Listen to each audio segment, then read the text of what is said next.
हमारे साथ में बीजेपी के सांसद मनोज तिवारी मौजूद है। मनोज जी, आपसे पहला सवाल ये कि 2000 की जो नोटबंदी हुई है, विपक्ष बड़े सवाल खड़े कर रहा है। अरविंद केजरीवाल तो अनपढ़ पीएम कह रहे हैं, क्या कहेंगे इस पर आप?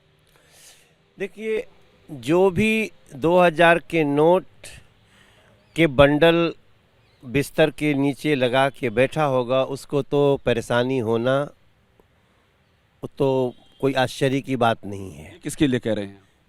अगर अरविंद केजरीवाल जी को परेशानी है तो मुझे लगता है कि ये परेशानी भ्रष्टाचारियों को, ड्रग माफियाओं को, टेररिस्ट एक्टिविटी में लगे हुए लोगों को, ऐसे लोगों को होना ही चाहिए।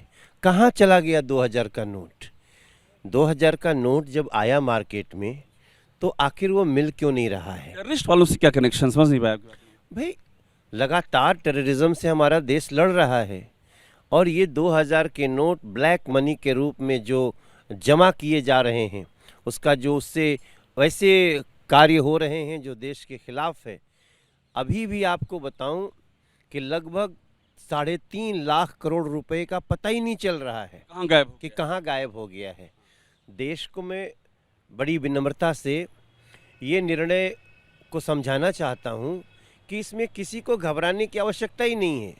अभी अगले जून, जुलाई, अगस्त, सितंबर, आप जब मन करे, आपका लीगल टेंडर है, वो नोट बंद नहीं हुआ है। क्या टेररिज्म पर भी लगाम लगेगी ये जो फैसला हुआ? निश्चित रूप से बहुत सारे एंगल से ये निर्णय बहुत आवश्यक है और इसका देश की जनता स्वागत करेगी और वो हर व्यक्ति स्वागत करेगा जो देश को दुनिया की लार्जेस्ट तीसरी सबसे बड़ी इकोनॉमी देखना चाहता पूछा जा रहा है शुरू क्यों किया था 2000 का नोट, अगर यही करना था तो ये सवाल उठ रहा है। है। भाई, शुरू किया था इसलिए कि वो चलता रहे, उपयोग में रहे।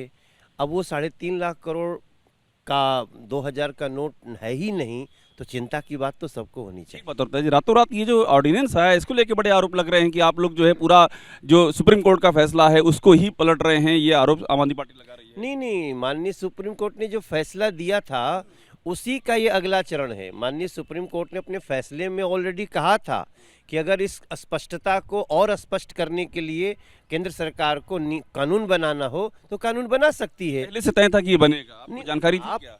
हाँ, मुझे तो उस दिन से मैंने आप जितना भी हमारा इंटरव्यू निकालेंगे, 1-to-1 निकालेंगे, मैंने उस दिन बोला कि अगर माननीय सुप्रीम कोर्ट कहता है कि इसकी स्पष्टता के लिए कानून बना सकती है केंद्र सरकार, तो बनाएगी। पर लोकतंत्र का नुकसान होगा। अरविंद केजरीवाल कह रहे हैं आप तो काम ही नहीं करने देंगे, इस तरह से हर चीज पलट देंगे, सुप्रीम कोर्ट की भी नहीं सुनेंगे। नहीं, अरविंद केजरीवाल सोचते हैं हम रात में जाएंगे, ताला खुलवाएंगे, अपने साक्ष्य मिटाएंगे और जो हमारी जांच कर रहा है उसी को हटाएंगे, तो उनको हम बताएंगे कि संविधान है देश में और संविधान के तहत हटाने से रोकने के लिए किया गया है क्या ये काम? नहीं, कई वो अपनी शक्तियों का दुरुपयोग अपने भ्रष्टाचार को बचाने के लिए करते हैं और दिल्ली की जनता या देश का कोई व्यक्ति ऐसी परमिशन नहीं देगा। अभी तक जैसे चल रहा था ये दिल्ली, वैसे ही चलेगा। अस्पष्टता जहां थोड़ी कंफ्यूज हो रही थी उसको स्पष्ट। अंतिम सवाल, पार्लियामेंट सेशन का इंतजार क्यों नहीं किया? ऐसी अर्जेंसी क्या थी, ये भी सवाल उठ रहा है। देखिए, एक लाइन में बताऊं कि अब यूनियन टेरिटरी का सर्विसेज का नियम स्पष्ट है, इसलिए थोड़ा सा अरविंद को कष्ट है।